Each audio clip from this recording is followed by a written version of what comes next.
दोस्तों, आज मैं आप लोगों को एक भिखारी की कहानी सुनाऊंगी। कैसे वह भिखारी बन गया, उसकी कमर कैसे झुक गई और कैसे उसे लोग झुकी हुई कमर वाला भिखारी कहने लगे, ये सब के बारे में सुनाऊंगी। इससे पहले अगर आप मेरे चैनल पर नए हैं तो प्लीज़ मेरे चैनल को सब्सक्राइब करें, मेरे वीडियो को लाइक और शेयर करें। तो आइए कहानी को सुनते हैं। शशि बाजार रोड से दौड़ती हुई आई। उसकी चुटिया झूल रही थी। वह अपने रंग वापस लेने के लिए विजय को पुकार रही थी, परंतु विजय उसकी एक ना सुन रहा था। उसने सोचा कि वह विजय को पकड़ तो लेगी। इसके लिए कश्मीरी की दुकान सबसे उपयुक्त जगह होगी, क्योंकि विजय अक्सर वहीं रहता है। इसीलिए वह सीधी जावेद खान के दरवाजे पर जा पहुंची।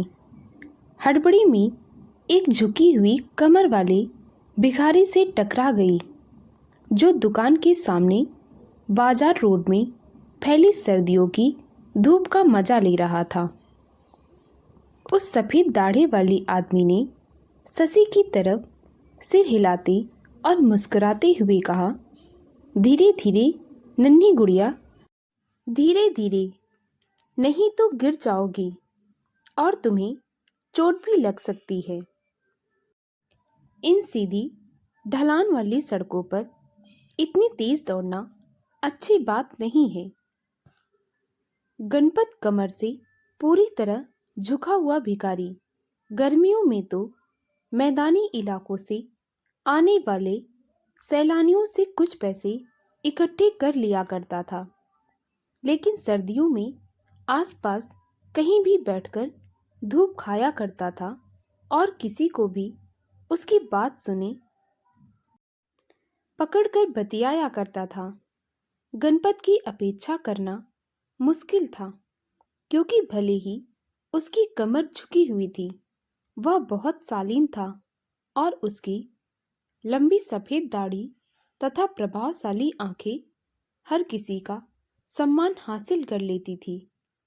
उसकी आवाज़ भी बहुत शक्तिशाली थी, जिसे काफ़ी दूर से सुना जा सकता था।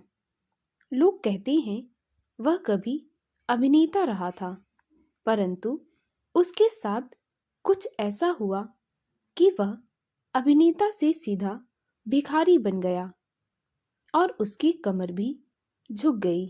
वह कभी सीधे नहीं खड़ा हो सकता था। लोग उसके बारे में कई बातें कहते और लंढौर के आसपास एक अफवाह भी प्रचलित थी कि गणपत भिखारी के वेश में पुलिस का कोई भेदिया था, क्योंकि गणपत थोड़ी बहुत अंग्रेजी बोल लेता और उसके उर्दू व हिंदी बहुत अच्छी थी। इसकी वजह से लोगों को हमेशा लगता कि वह पढ़ा लिखा कोई सरकारी आदमी है, इसीलिए लोग उसे पुलिस वाला कहते थे। वह कभी भी सीधे पैसे नहीं मांगता था। वह केवल आपको अपनी उपस्थिति का एहसास कराता था, फिर मौसम पर टिप्पणी करने लगता और इधर उधर की बहुत सारी बातें करता और यह कहता कि अगर उसके पास पैसे होते तो इस समय वह भी एक कप चाय का आनंद ले रहा होता। और तब स्वाभाविक है कि लोग उसे चाय के पैसे दे दिया करते थे। यह, जैसा कमल ने कहा, मनोविज्ञान था, भीख नहीं थी। विजय से अपने रंग वापस लेने के बाद शशि ने कहा, जावेद खान, मैंने इस झुकी हुई कमर वाले भिखारी के बारे में बहुत सी कहानियां सुनी हैं, लेकिन मुझे पता नहीं उनमें से कौन सी सच है और कौन सी झूठ, क्योंकि लोग तो बहुत बड़ी बड़ी बातें करते हैं और पता नहीं लोगों के बारे में क्या क्या बोलते हैं। वह भिखारी कैसे बना, उसकी कमर कैसे मुड़ गई। जावेद खान ने कहा, यह एक बहुत लंबी कहानी है और मैं नहीं जानता कि तुम सब इस पर विश्वास करोगे भी या नहीं, क्योंकि मैं जो तुम्हें बताऊंगा वह कोई मामूली बात नहीं है। ज़्यादातर लोग इस बात पर विश्वास नहीं करेंगे। इसके अलावा उसने मुझे इस बारे में बहुत ज़्यादा बातें करने के लिए मना किया है। कमल हंसते हुए कहने लगा, तब तो विजय को घर भेज दो, नहीं तो यह तो सारी बातें हर किसी को बताता फिरता है। और शशि को बता दो, हम इसे एक राज रखेंगे। विजय ने कहा, मैं कहीं नहीं जाऊंगा, मैं किसी को नहीं बताऊंगा। विजय ने वहां से हिलने का संकेत न देते हुए कहा। विजय समझदार है, जावेद खान कहने लगा। बहुत से बड़े बड़े लोगों से अधिक, जिन्हें मैं जानता हूं उनसे अधिक, वास्तव में झुकी हुई भिखारी से भी अधिक। जावेद खान ने कहना शुरू किया। सभी लोग झुंड बनाकर इकट्ठा बैठ गए, मानो जावेद खान बहुत राज की बात बताने वाला है। जावेद खान कहने लगा, लगभग 30 साल पहले झुकी कमर वाला भिखारी, जिसका नाम गणपत है, वह बिल्कुल सीधा और खड़ा था। उस समय वह एक नौजवान था। उसकी शादी हुई ही थी। हालांकि उसके पास कई एकड़ जमीन थी। वह अमीर नहीं था और गरीब भी नहीं था। वह कैसे तैसे अपने घर का गुजारा कर लेता था। उसे किसी के सामने हाथ फैलाने की जरूरत नहीं पड़ती थी। अभी तक उसको कोई बच्चा नहीं था। वह अपनी बीवी के साथ अपने घर में बहुत खुश रहता था। जब वह अपनी फसल 5 मील दूर बाजार ले जाता था, वह बैलगाड़ी का उपयोग करता था और गांव की धूल भरी सड़क पर चलकर जाता था। उसका गांव हमारे नीचे फैली घाटी में स्थित था।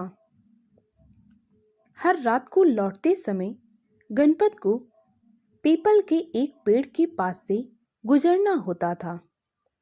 लोग कहते हैं वह पेड़ भूतिया पेड़ था, उस पर भूतों का वास था। परंतु गणपत इस बात को कभी नहीं मानता। वह यह कहता कि यह सब अंधविश्वास है। गणपत रोज उस पीपल के पेड़ के पास से गुजरता था, जिस पर किसी भूत का वास बताया जाता था। उसे कभी पेड़ पर भूत नहीं मिला था और वह इसमें विश्वास भी नहीं करता था। लेकिन भूत का नाम जो बताया गया था, विपिन था। विपिन पहले एक डाकू था और उसे लोगों ने उसी पेड़ पर फांसी दे दी थी। तब से ही विपिन का भूत उस पेड़ पर रहता था और अक्सर उन लोगों पर झपट पड़ता था जिन्हें वह पसंद नहीं करता था।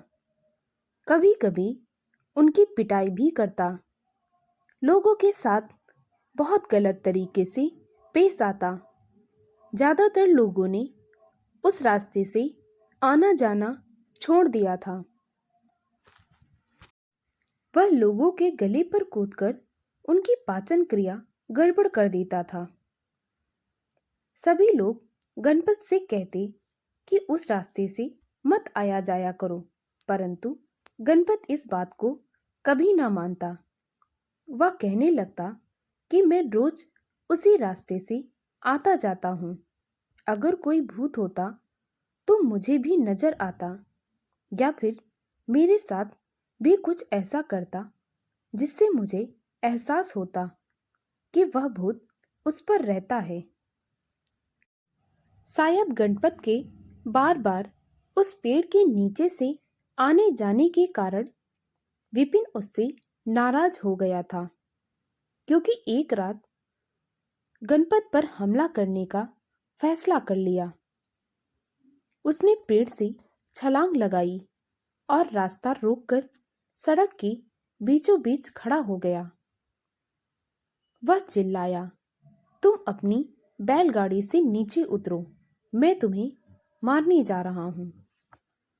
गणपत जाहिर है सख्ती में आ गया, लेकिन उसे इसका कोई कारण नजर नहीं आया कि उसे भूत से आज्ञा क्यों लेनी चाहिए।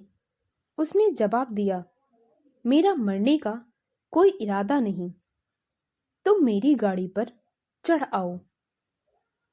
आदमी की तरह विपिन चिल्लाया और उछलकर बैलगाड़ी पर गणपत के पास आ पहुंचा। लेकिन मुझे इसका कोई अच्छा सा कारण बताओ कि मैं तुम्हारी जान क्यों ना लूं।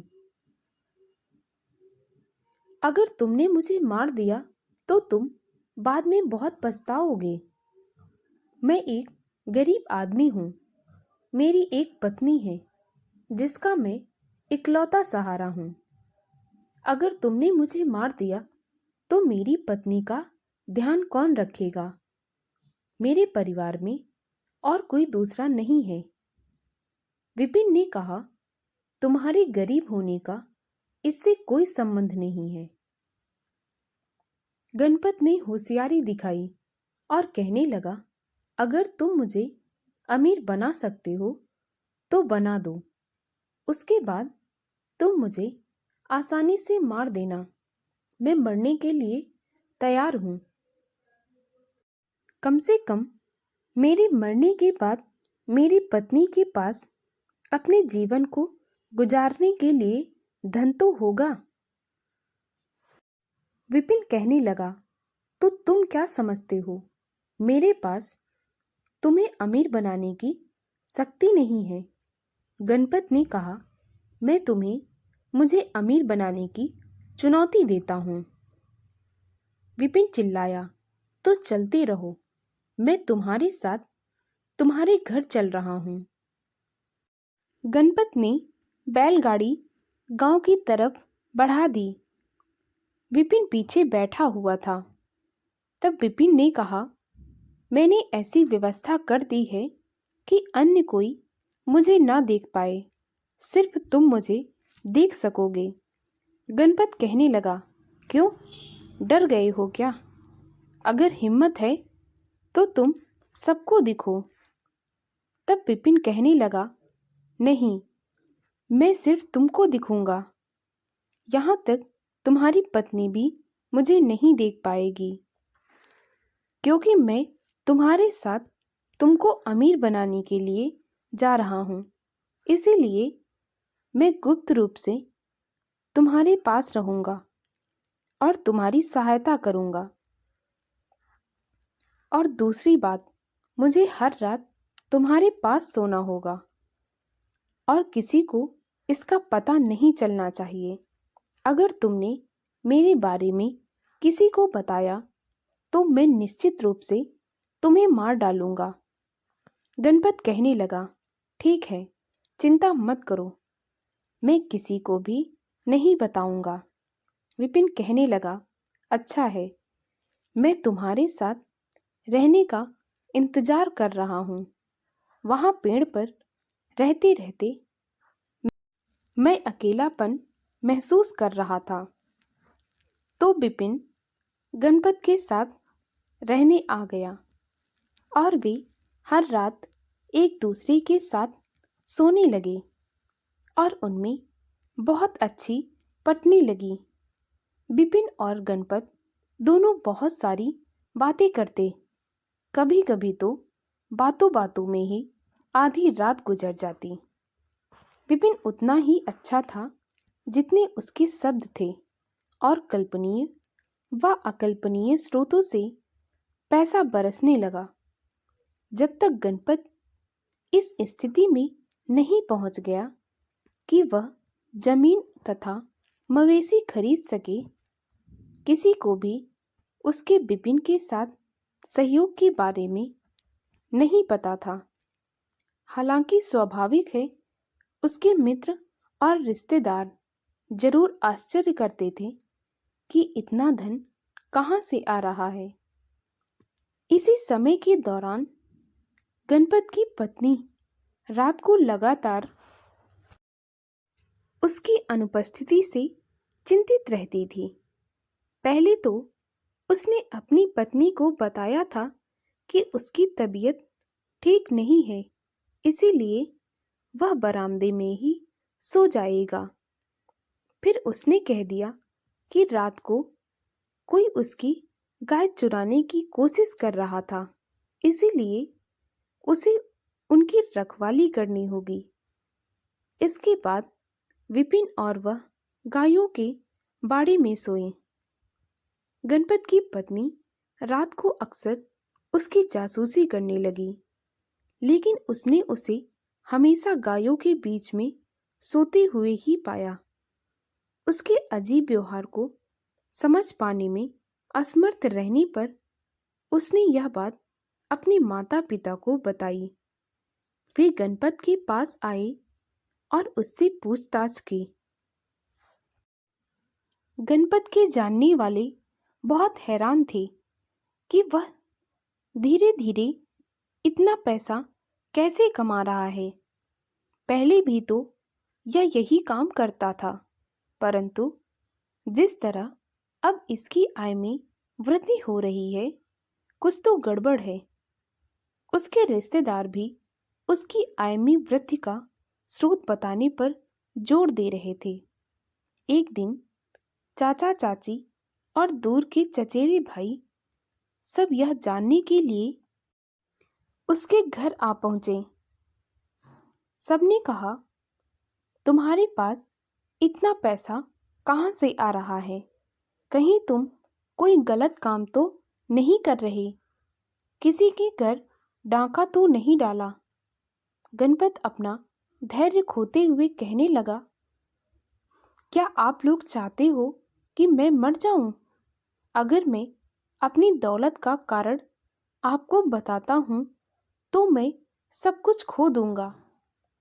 लेकिन उन्होंने इसे एक चालाकी भरा बहाना मानते हुए उसका मजाक उड़ाया और कहने लगी, यह कैसी बात कह रहे हो? अगर तुम मुझे अपने पैसे का कारण बताने लगी तो मर कैसे जाओगे?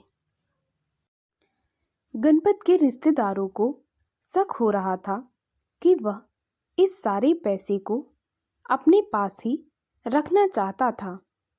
अंत में सब लोगों की मांगों से इतना तंग आ चुका कि उसने सारी सच्चाई उगल दी।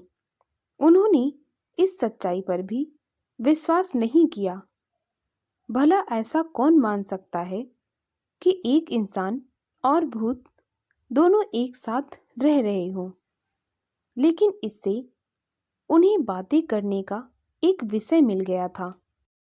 सभी लोग गणपत का मजाक उड़ा रहे थे और वे कुछ समय के बाद वहां से चले गए। लेकिन उस रात को विपिन गायों के बाड़े में सोने नहीं आया। गणपत गायों के साथ अकेला सोया।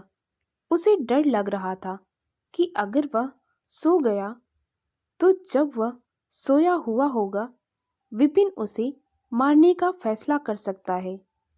लेकिन ऐसा लगता था कि भूत की भावनाएं इतनी आहत हुई थी कि वह वहां से चला गया था और गणपत को उसके हाल पर छोड़ गया। गणपत को पूरा यकीन था कि उसके अच्छे भाग्य का अब अंत आ चुका था। अगले दिन जब वह बाजार से अपने गांव के लिए बैलगाड़ी से लौट रहा था तो उसी पीपल के पेड़ से विपिन ने छलांग लगाई और कहा, झूठा दोस्त। बैलगाड़ी को रोकते हुए वह चिल्लाया, मैंने तुम्हें सब कुछ दिया जो तुम चाहते थे, फिर भी तुमने मेरे साथ विश्वासघात किया है। गणपत उसकी बातें चुपचाप सुन रहा था और कहने लगा, दोस्त, मुझे बहुत खेद है। तुम चाहो तो मेरी जान ले सकते हो। विपिन कहने लगा, नहीं, मैं यह नहीं कर सकता। हम लंबे समय तक दोस्त रहे हैं, लेकिन मुझे तुम्हें दंड तो देना ही होगा। पीपल के पेड़ से एक डाली तोड़कर उसने उससे गणपत की पीठ पर इतनी तेजी से मारा जब तक कि उसकी कमर पूरी तरह से झुक ना गई। उसके बाद से कभी उसकी कमर सीधी नहीं हुई, वह हमेशा झुका ही रहा। इसके बाद कहानी समाप्त करते हुए जावेद खान ने कहा, वह फिर से सीधा नहीं हो सका और 20 साल से अधिक समय से वह इस विकृत रूप में रह रहा है। उसकी पत्नी भी उसे छोड़कर अपने परिवार के साथ चली गई और वह अब खेत में काम करने लायक नहीं रहा था। इसीलिए उसने अपने गांव को छोड़ दिया और जीने के लिए भीख मांगता हुआ एक स्थान से दूसरे स्थान पर भटकने लगा।